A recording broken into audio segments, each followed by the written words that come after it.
Now I need to carefully fasten the tank to the engine, thought the farmer, and got down to business.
Done, said Mikola with relief.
Albeit, cried out Mikola, as if he had been struck by lightning. How am I going to deliver the tank to a Zhegosh if I'm supposed to go at full speed to the end of the line?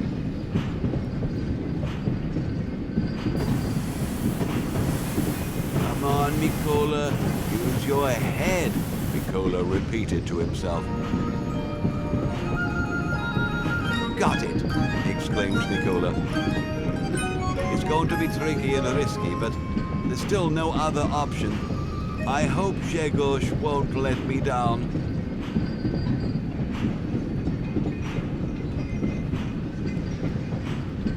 Hello, Grzegorz. Mikola got down to business right away. Are you still waiting for the oil? Yeah, sure, I'm waiting. Grzegorz was delighted to hear his brother-in-law. Where have you been? I can tell you all about it later, Mikola interrupted impatiently. Is your truck running? Sure, it's running, said a surprised Grzegorz. I take good care of it. Okay, exactly in 3 hours, Mikola said, in an important and instructive voice.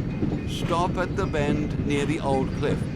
You can come a little earlier to see me coming, but make absolutely sure you don't come late. When you see an old steam engine, don't be surprised. That's gonna be me. What steam engine, Mikola? What are you up to here? Grzegorz asked, alarmed. You'll see, Mikola said in a hurry. Just be there in exactly 3 hours. This is our chance, Grzegorz. Just keep in mind that you've got to be exactly in the spot I mentioned earlier. It's very important. Got it, replied his brother-in-law. I will be at the bend by the old cliff in exactly 3 hours from now.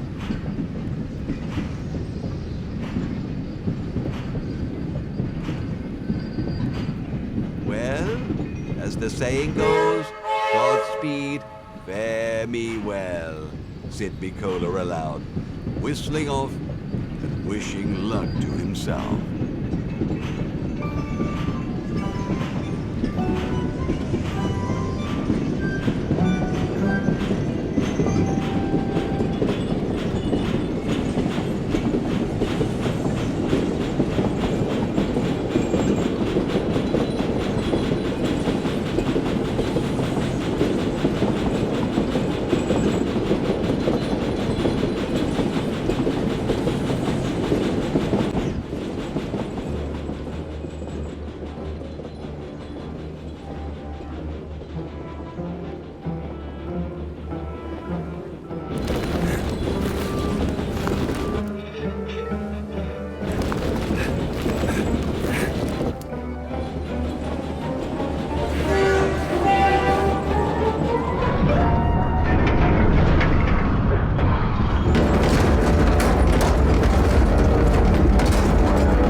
This time, Mikola's plan worked, exactly as he had hoped, without any misfires.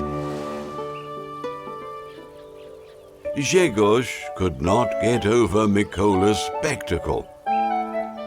He kept talking about how great Mikola's plan and its execution had been, and how he had frightened him to death when he dumped the tank from the train at full speed.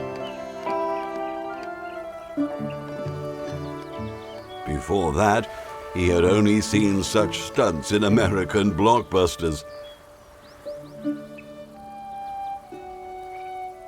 To Mikola, of course, this was very flattering, but all he could think of at that moment was taking the money straight to the bank to repay his loan just in time and to save his farm.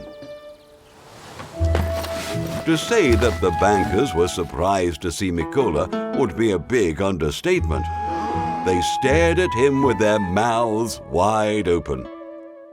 They did not expect Mikola to show up at the nick of time and repay the whole loan.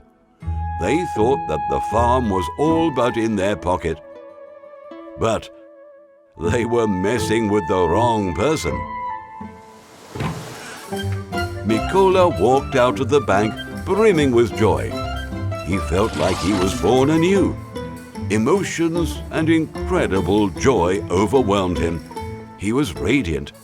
He both managed to save his homestead and disrupt the plans of the moneylenders.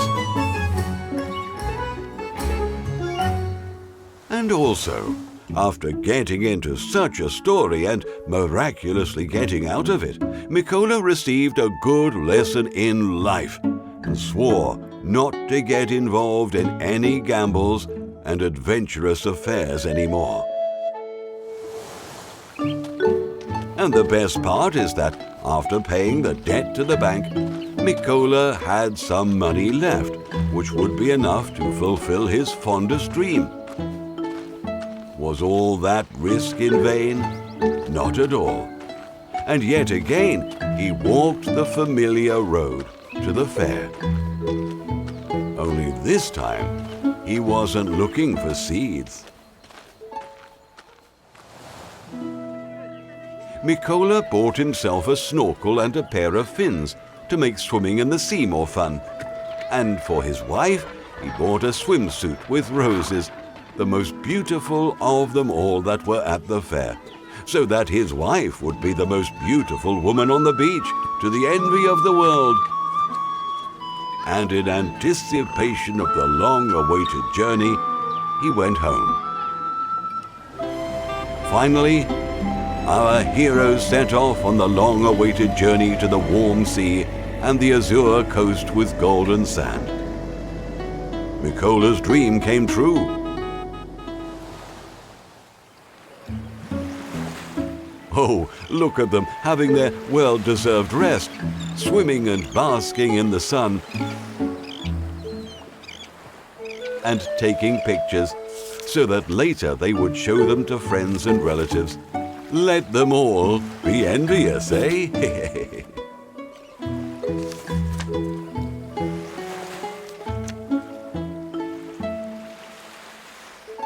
That's their story. You'd think that's the end. Everyone is safe and sound. The debt is repaid. The homestead is saved. The cherished dream is fulfilled. A calm and blissful life lies ahead. As the saying goes, it's a happy ending. But looking a little ahead, I'll say, this calm and blissful life did not last too long. Mikola and his wife had just returned from their trip when Afanasi and Sirunia, his faithful friends, managed to drag him into another very dubious and dangerous affair. But this is a completely different story. But this is a completely different new story, which I will tell you the next time.